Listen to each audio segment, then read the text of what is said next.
You know, I'm not usually Cavs get screwed, got screwed guy. You're not usually Cavs got screwed person, but Cavs got screwed, man. The Cavs got screwed.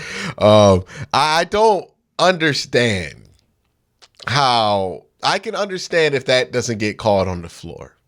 Whatever, right? Like usually it's hard to blow that whistle when you know it's Embiid and you know it's a 6 foul and you know it's going to take him out the game. Okay. But replay center. How do you, let's try to look at the other side. Is there any way you can justify that foul call? Like, I could justify the original call, but the overturning of it is what does it. It just doesn't make sense to me that they could do that there was enough evidence in that moment. In general, I still think they made, the right call originally and shouldn't have overturned it. But it's hard. Like you said, I am not the person that wants to chalk up any win or loss to foul calls because I think there's just so much more context that happens on any given game. So many other things are happening. Like you have opportunities at certain points to win games, but something as blatant as that felt like it completely changed the trajectory at that point because Embiid was going out like that. That is huge. He was handling us in that game as he does with most teams. And I actually thought we did a decent job defending him, but having Embiid out of the game really changes things for a team. So it was disappointing, I feel like, on just how much it felt like that was swaying things. Yeah, and then this is why, because this happened on national TV. And it's one thing when this happens on like Bally Sports or something like that, nobody really cares because the only way you're going to find out if this is on Twitter. But this is a national TV game. This is something that went to the Replay Center review in New York. There's no reason why the person who runs the Replay Center and decided that was not a foul cannot then get on TV on the national broadcast. Like, I'm not asking for this on Bally. I'm asking for this on the national broadcast only. Right. Get on TV and explain that call. Explain it. Explain the call. Because that's the part that we're never going to get an explanation on because they can't 2-minute report that, right? Like you can't 2-minute report something that went to review and say, oh, we got it wrong. What? What's the whole point of the review, right? If you're going to say, oh, we got the review wrong. Right. So like that's complete garbage. And the fact that it never got explained when it was clear as day, Joel Embiid does not have small arms. Those arms were extended in the chest of Evan Mobley to the point to where it pushed him back to the baseline. Yeah. Explain why you changed the call. Do you think Evan Mobley flopped? Like, explain to me. Maybe I don't have to, like, because right now the issue that they have, and the NBA should be aware of this. This isn't just for fans to make Cavs fans feel better about what happened. The league has a perception issue right now. And the problem they have when they don't have the transparency, and like the XFL of all leagues is the one that does this, when you do something like that and you provide no explanation to the audience from a direct source, what else am I supposed to think influenced that decision? Like, seriously, you refuse to put the expert on who decided that was a foul. Maybe there's a rule in there we didn't know about, right? That got enforced in that time. We don't know that, though. They don't tell us that, though. And they decline to put that person on TV and say, hey, you don't got to defend it, even though you should defend it if you feel strong enough to overturn. You have to defend that. But you should be able to get on TV in the playoffs, in national TV games, and have to explain it. I don't see why that change can't be made because the NBA has a perception problem because when I see that and when most fans see that, they go, well, they just didn't want Embiid to get a 6th foul.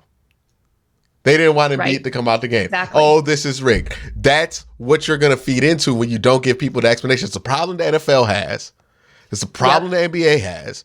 Nobody thinks XFL games, which comes from like its original like roots from WWE, right? Nobody thinks those games are fixed.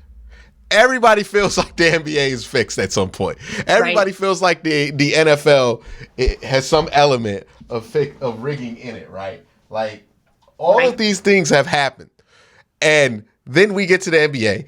We can't explain that. That's all I want is an explanation from the dude who decided that makes sense, because I can't make sense of that call. That doesn't make any sense. And you're right. The coaches can get fined for being critical of that. Oh yeah. Right. And it's like, how do you expect them not to react like that? And you're right, too. The fans are always going to fill in the blanks if you don't give enough reasoning or messaging for something. Like, people, especially on a nationally televised game that everyone is watching, like, you're going to draw your own conclusions if you see something like that happen and then say, how did that happen? And they're not going to come on here and tell us about it. That's when you're going to start coming up with, some of the conspiracies that people have. And the NFL towards the end of the year, I feel like, and even in the playoffs, really had some issues surrounding that because it happened in crucial moments in games. And I'm really interested to see how the NBA playoffs are going to go this year, just because if this is going to continue to happen in like big moments like this, although it was a regular season game, it was a big moment in the game. Like, it was a competitive game the entire time between a 3 and a 4 seed in the East. So if this is going to happen in the playoffs with more eyes on it, I think the criticism is going to continue, and they're going to have to just rework. Not necessarily like, if the rules are the rules, that's fine. Rework how they're communicating with fans so people can understand what they're doing. And it's not just like throw your hands up and like, oh, that's the call, everyone move on, when people want to know, like, how did this happen? Yeah. And it's like, we're not asking you to rework the whole system. Literally, just bring that dude on the air. Tell us. Just tell us why he made that decision. Just explain it. Explain us. And you should be like, if I make a decision at work, and my boss is like, hey, why did you make this decision? I should be able to explain that.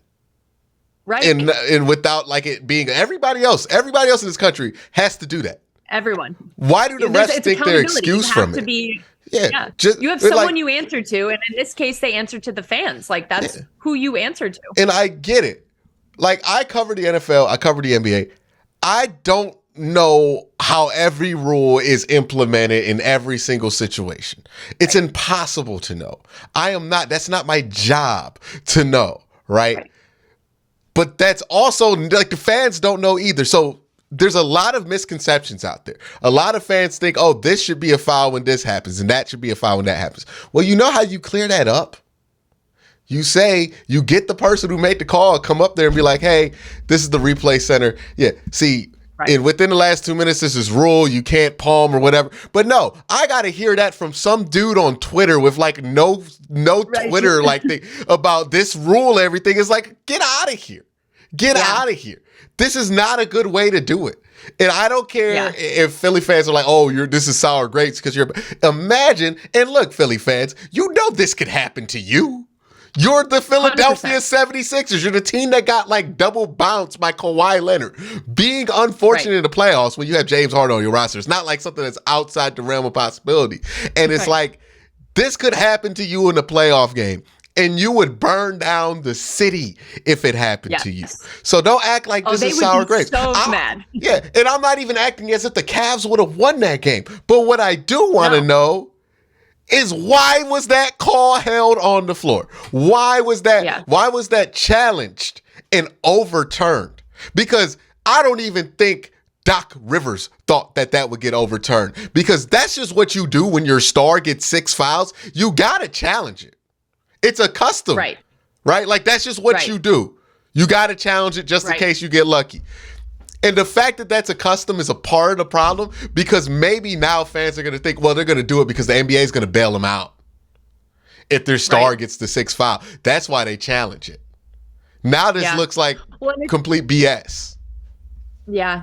It's kind of like a lot of the replays that happen in the NFL too. Sometimes you feel like they're almost, if something gets like, challenged or whatever, and in the NBA as well, they're almost like looking to give the opposite answer. They're not like looking at it objectively when it's challenged in that instance. I feel like they're almost looking for the opposite result to happen, when it's like, no, you need to go into this with an objective mindset that you're watching the play for what it is. And I feel like sometimes in the NFL this happens a lot, where they put it in the slowest motion possible to see if they can find one little thing that might have them overturn the call, and it gets too much sometimes.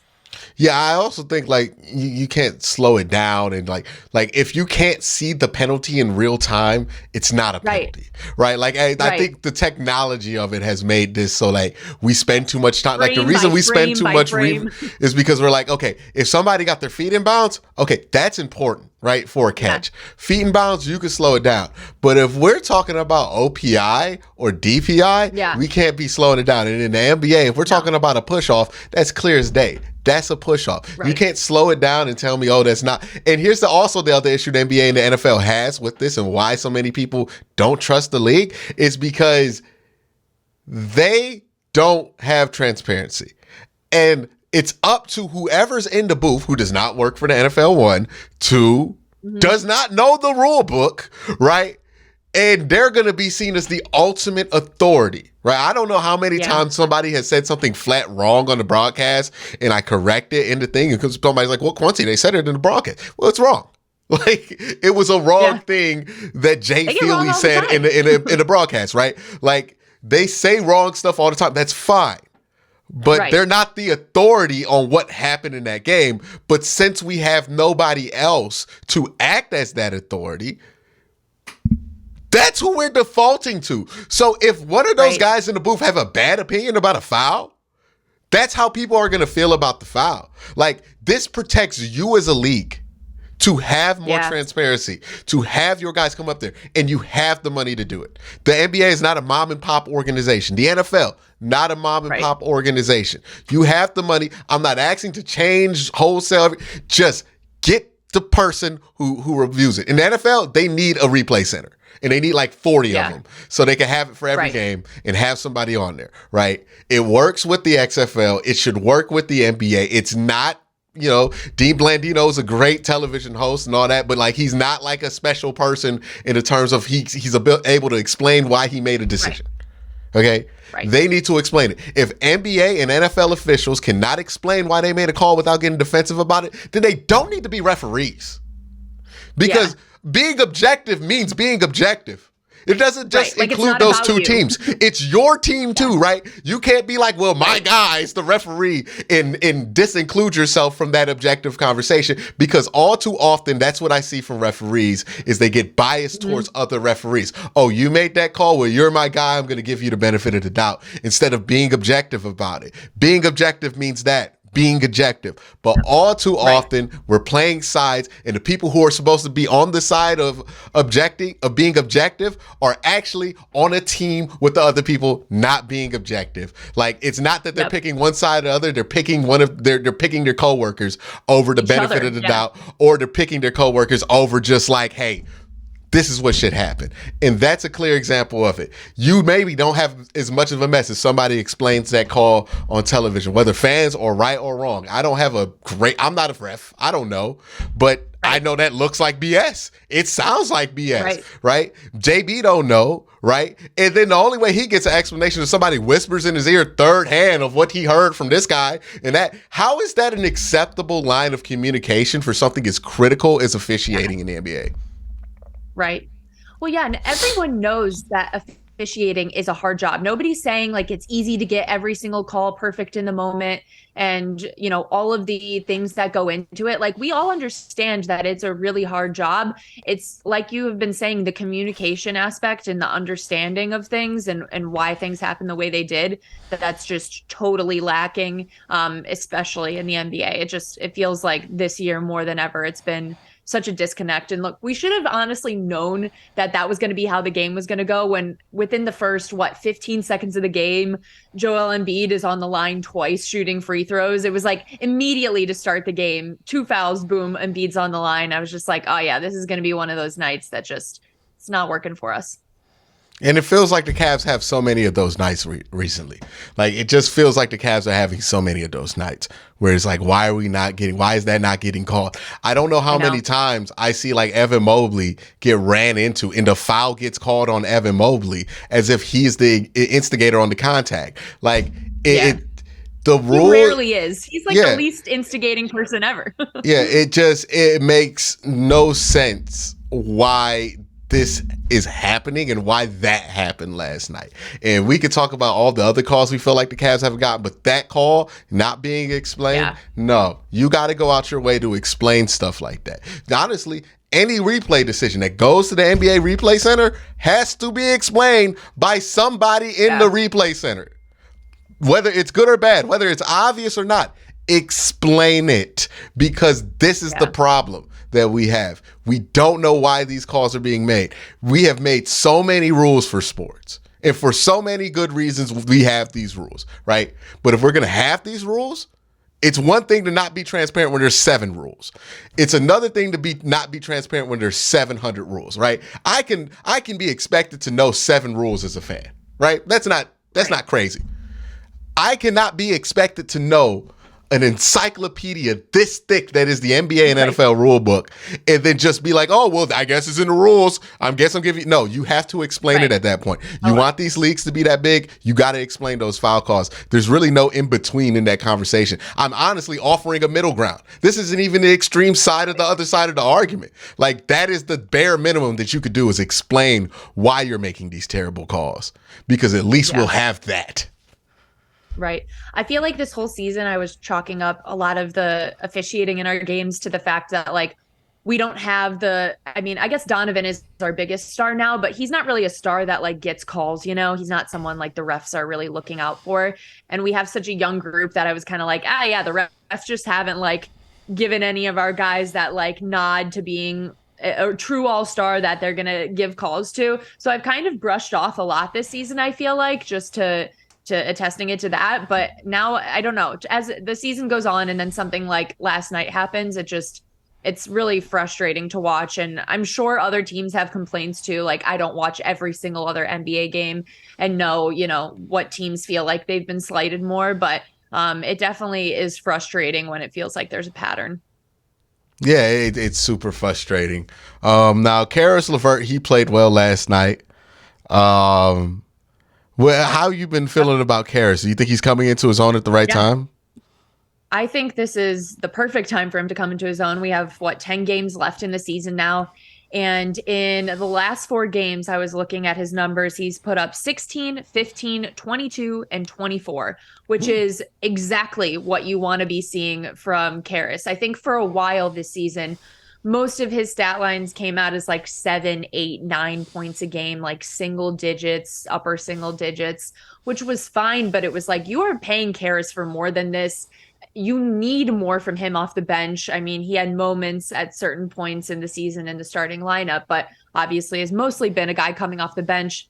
And when you're just getting such little production out of him, when we truly traded for him because we needed more shooting, and that is what you needed from him. And when he's not giving you that, it's definitely frustrating. So it's been awesome to see in the last few games. I feel like he's been more confident and he's just hitting his shots now. Like, sometimes it's just a matter of making the shots that you're taking, and that kind of builds his confidence again.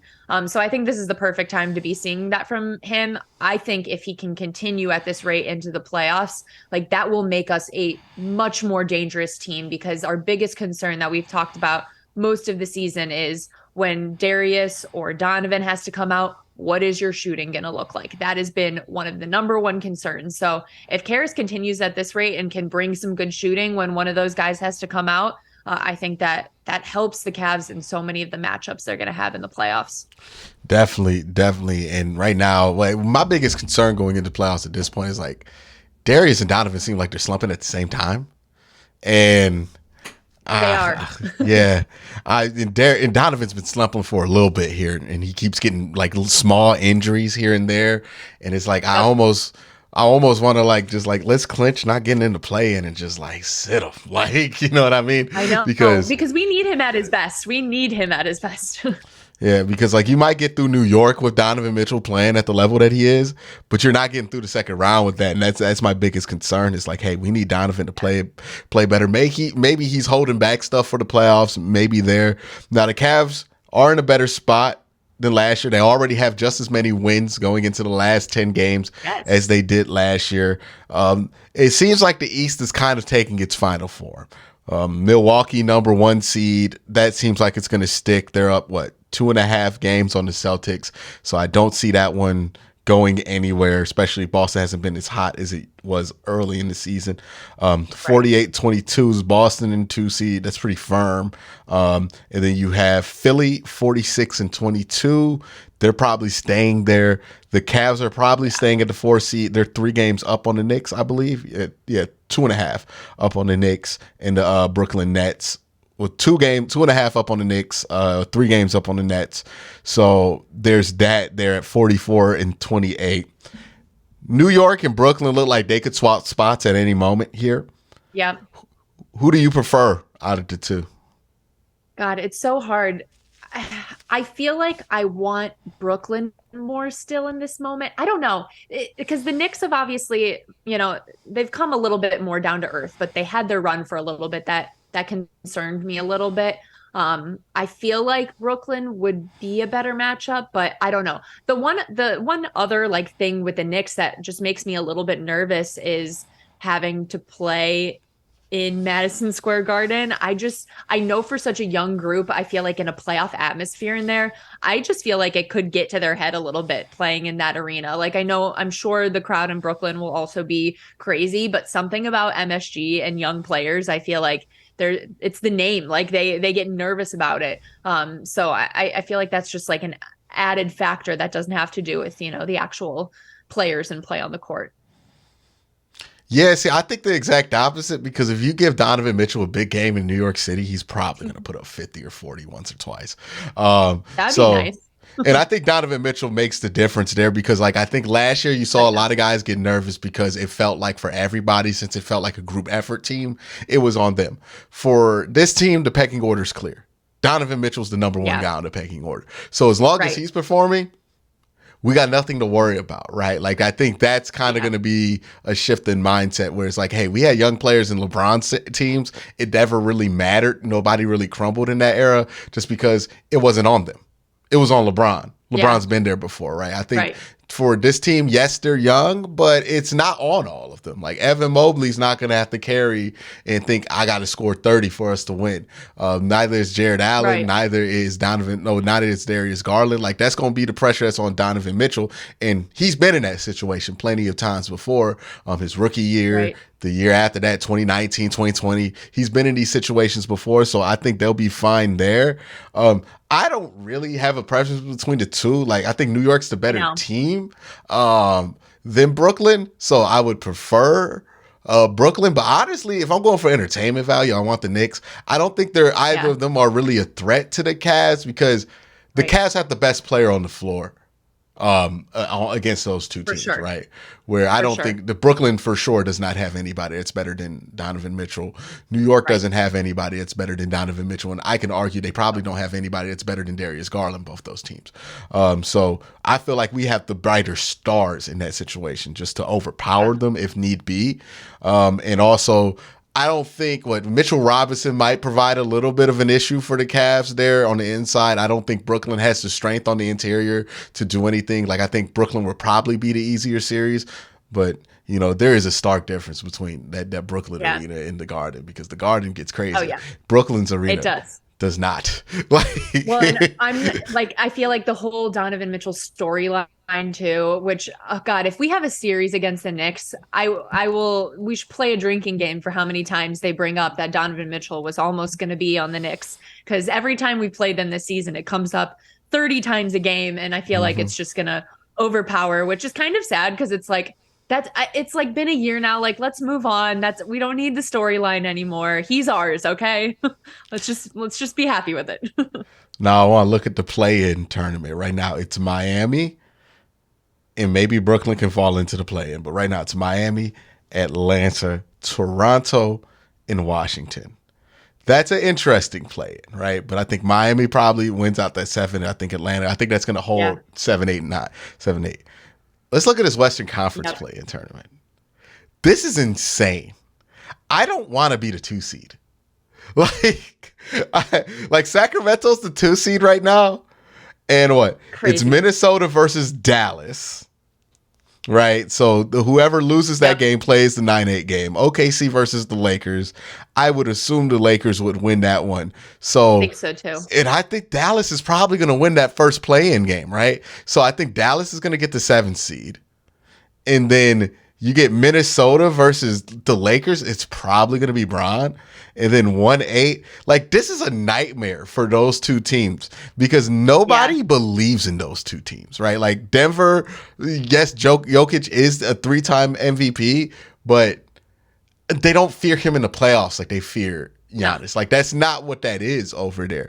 Now, they should beat a Lakers team with whatever's left of LeBron and AD, but it's Bron and AD in the playoffs. And if there's somebody everybody believes in, it's LeBron and AD in the playoffs. Yeah, if they're healthy, if both of them are healthy too. And honestly, like after the trade deadline, when they made all of those moves, this like core of like guards that they have around them now is so much better for this team than it was prior to the trade deadline. Like I feel like what they're doing is at least somewhat working. And I mean, I'm always going to believe that LeBron has that ability to turn it on. And if he can be healthy by the time they get there, I mean, that I wouldn't want to play them. Like I would be weary of it, you know. Technically the other team should beat them, but that make me nervous. I think the East is going to be interesting because the second round for the East is going to be insane, right? Because the first round, whoever Milwaukee plays, they're beating. Whoever Boston plays, they're probably beating. Maybe you get a rematch with Miami there. That might be interesting. That would be fun. I would like that. Yeah. Miami could work them a little bit, make them tired at least. Yeah. Philly is going to smack whoever they play in the first round. And I think the Cavs are probably going to win the first round. Cavs, Milwaukee will be an interesting series. In Boston and 76ers, that will be a crazy series. But then you look at the West first round, we mentioned you could get LA versus Denver. Sacramento versus Dallas. You might get 2 upsets in the first round. Yeah. If Kyrie and Luka are able to figure it out, that all is of the established team, like all of the established star talent in the West is 4 seed and below. KD, Kawhi, Steph Curry, Kyrie, Luka, LeBron. The best players, and we know in the playoffs, that matters a lot in the West, are all in these lower seeds. Much experience combined. Like how many playoff series do all of those guys have combined? There's a strong chance that we could get either Phoenix, KD versus Kawhi Leonard in the 4-5 game, or that'd be awesome. If the Clippers mess that up, it's still cool. We could get the Golden State Warriors. And then right now, Golden State would play Memphis. That's fun. That would be a fascinating upset there if the Grizzlies' downfall was losing to the Warriors. And let me tell you, I would bet on the Warriors. I don't even think the Grizzlies would open as the betting favorite at this point. I mean, they're going through it right now. Like Jaws, has his suspension, and they've just had a weird second half of the season.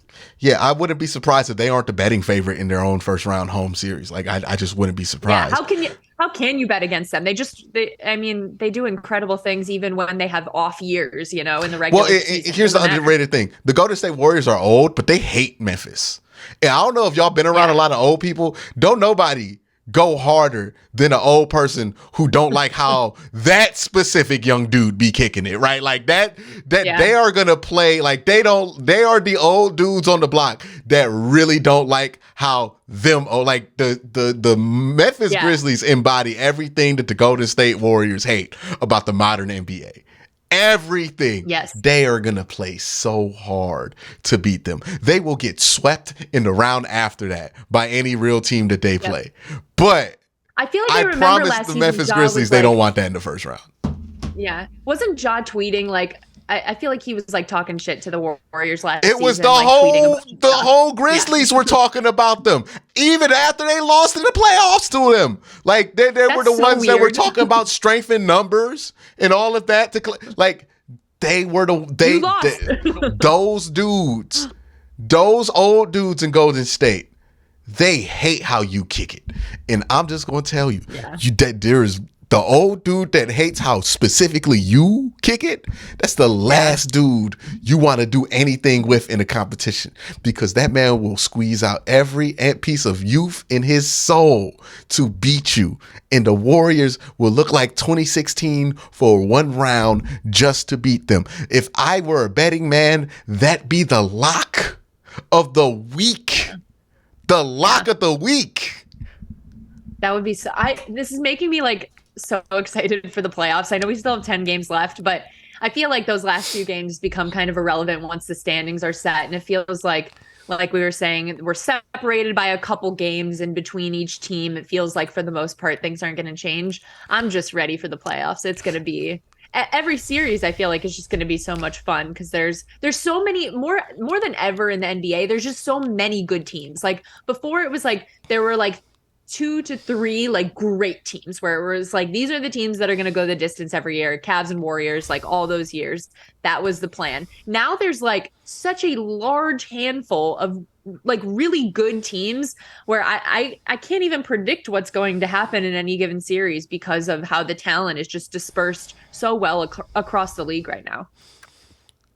I can predict what's going to happen in one series in particular. And that is that 3-6 Memphis series. I am confident that the Warriors... I'm pulling out my FanDuel app right now, putting some will money down. Smack them boys. I don't care who's not healthy. They will smack them boys. I hope it happens. Yeah. Like any old head team that runs up against them hates them. Like that's the one thing about being the team that everybody hates. You better be really good because like that. I hate this. Like I hate how you fundamentally go about things. Energy in athletics is dangerous. Like that is such a dangerous energy to carry around because let me tell you, you play so much harder when you don't respect your opponent. Like it just is like when you philosophically just don't respect who you're in front of. Not like I don't respect you as a player and I'm going to underestimate you. No, when you just don't respect how they get down on that side. I am not a great athlete, but I've had my most athletic moments of my life when I just had no fundamental respect for the person that was on the other side of me. Like that just brings out that extra in you. And I'm telling you right now, the Warriors might get them in 5. Right. Well, and you're right. Like if you are that team, like you have to back it up with some play. And it's kind of like when like the KD Warriors existed, it was like people hated them for what they did, but they were so good that they were able to back it up, and actually go the distance. Like the Grizzlies, I don't know if they have the juice to actually do that. I don't know. I know they don't got the juice. Like, why are they talking like this? Like, it's so much. It's so excessive. It would be like... I saw a clip of someone on the Grizzlies like shoving a cameraman last night, and I was like, what are we doing? What are these guys doing? They don't know how to behave. That's what the Warriors are thinking when they see them. And I know people will be mad because we spent like 10 minutes on the Warriors in the Cavs podcast. But that's what the Warriors are thinking when they see them. And let me tell you, the same way you're like, what are these kids doing? The same way they messing it up. And don't nobody play harder than that old dude. Like that, they don't want that. They do not want that. Like, I don't know how many people have to learn. I'm glad the Cavs don't kick it in a manner that offends people. You know what I mean? Like the Cavs kick it in a way. Nobody can be mad. You know what? The Cavs had the exact opposite problem. They might want to run into an old team because the Cavs kick it so respectful. Like the old generation's like, now that's what I want to see. That type of basketball win out. You got bigs. Yeah. Like that's the kind of ball that like older people are like, yeah, I can respect that. That's how you go about the game if I lose to them. Right? You down 20 to the Cavs, you're like, all right, man, they balling. You can accept that. And you might not be willing to fight so hard. You go down 10 to the Memphis Grizzlies and you like, these dudes? These guys? case, I'm down 10 to nah, we need to stop playing. Yeah. We need to focus up. Like, there is no chill button when you're that team, because that team, nobody takes well getting down to. The Cavs, hey, if that's why the Cavs lead the league in point differential, because when they up by 20, teams could just be like, oh, they're making shots. Like, they don't really be tripping like that. But like, they're like, wow, Evan Mobley is really doing so well. This is so fun to watch. Like, everybody loves Evan Mobley. Watching Evan Mobley do like a bunch of things you ain't never seen before. Like, it's like, okay, I can respect how they get down. These are nice, respectful young men who get out here. What was it Darius said? Nice young boys or something? Yeah, we're nice young gentlemen. They're respectable gentlemen, who do things right and don't be causing no ruckus. And the Cavs benefit greatly from that, except for all foul calls. But the Grizzlies? Right. Like, all the stuff with Ja off the court, outside of it, I'm just talking about what this is going to do for them on the court. Yeah. And let me tell you, don't want to be that team, man. Every time I see somebody be like, we going to be the new Miami. We going to be this. And it's like, hey, I can appreciate you deciding to do that with your team. You know what I mean? Be the bad guy. Yeah. Because that's fun for me to watch. Right. And because I'm you fine activate where we're at. Like, I don't want to change what our old team's dudes is. Like, who beat down Miami? Penn State. Joe Paterno did it. Like, when you kick it like that, that's who you make mad. And I promise you want nothing to do with that anger, man. They don't know what it is. They so young too. They're like 22, 23. Who would have thought that Joe Paterno was going to come up on this podcast? Yeah, couldn't have guessed that one. I'm just saying, like, look, they don't understand that old anger because they haven't felt it. They don't know what it's like when the generation just like, we are starting to understand that as millennials, where we're like, I hate how they kick it. You know what I mean? Like, you see something, you see young people do something. That person too. I was like, I'm always gonna, be fine with what, and then you see something and you're like, You're like, okay, maybe I'm a little old. I'm like, you know what? I hate that. Like, why are y'all doing that? You know what I mean? Like, it just took, Juju Smith-Schuster was the example of examples. Like, when he was out there on the TikTok, and every millennial was like, I hate how he kicks it. I hate how that man kicks it.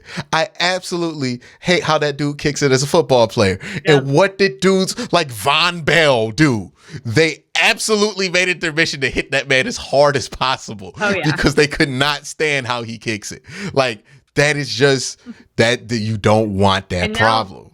Now he's got Bill Belichick as his coach, so that's like the perfect answer to his antics. And as we round out the show today, and we went on a tangent, I want to know in the comment section down below, if you're older or younger, tell me the times where you've run up against an older man or woman who did not like how you kick it, and you felt the consequences of that.